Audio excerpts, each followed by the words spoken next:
बदलापूर पूर्वच्या खरवई गावामध्ये राहणारा आरोपी अक्षय शिंदेच्या घराची गावकऱ्यांकडून तोडफोड करण्यात आलेली आहे। अक्षयचे नातेवाईकही याच चाळीत राहतात, त्यांच्याही घराची तोडफोड गावकऱ्यांनी केली आहे। अक्षयचं कुटुंब सध्या गावातून गायब झालेलं आहे। दरम्यान अक्षयची 3 लग्न झाल्याचं त्याच्या शेजाऱ्यांनी म्हटलंय। मात्र आता त्याच्या सोबत एकही पत्नी राहत नसल्याचं देखील त्यांनी सांगितलं।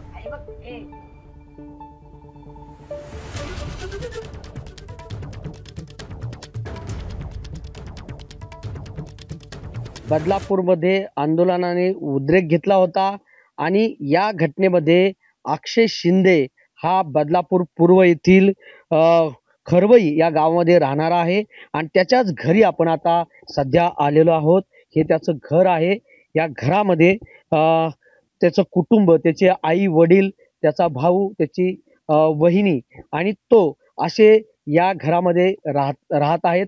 मात्र कालच्या घटनेमुळे खरवई गावातील काही ग्रामस्थांनी त्याच्या घरामध्ये तोडफोड केलेली आहे। त्याच्या नातेवाईकांचं देखील काही बाजूला घर आहेत, त्या घरांची देखील त्यांनी तोडफोड केलेली आहे। आणि आता सध्या अक्षय यांच्या घराला जर पाहिलं आपण तर या ठिकाणी आता टाळं लागलेलं आहे आणि अक्षयचं कुटुंब जे आहे ते नेमकं कुठे गेलेलं आहे याबाबत सध्या तरी माहिती नाहीये। मात्र शेजाऱ्यांनी देखील अक्षयबाबत चांगल्या प्रतिक्रिया दिलेल्या आहेत। अक्षय चांगला आहे, त्याने असं काही केलेलं नसावं, तो या ठिकाणी त्याची वागणूक चांगली आहे असं देखील या ठिकाणी सांगण्यात येत आहे। मात्र नेमकं प्रकरण काय आहे, घटना काय आहे हे पोलीस तर तपासणारच आहेत।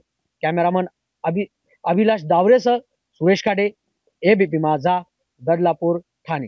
मेरा 2 साल हो गया यहाँ पे, कभी गलत नहीं देखा उनका व्यवहार, भी कभी गलत नहीं देखा है हम लोग का साथ। कसा होता कसा नाही तो इथं कोण बोलला नाही, मारामार नाही, कोणती काही नाही।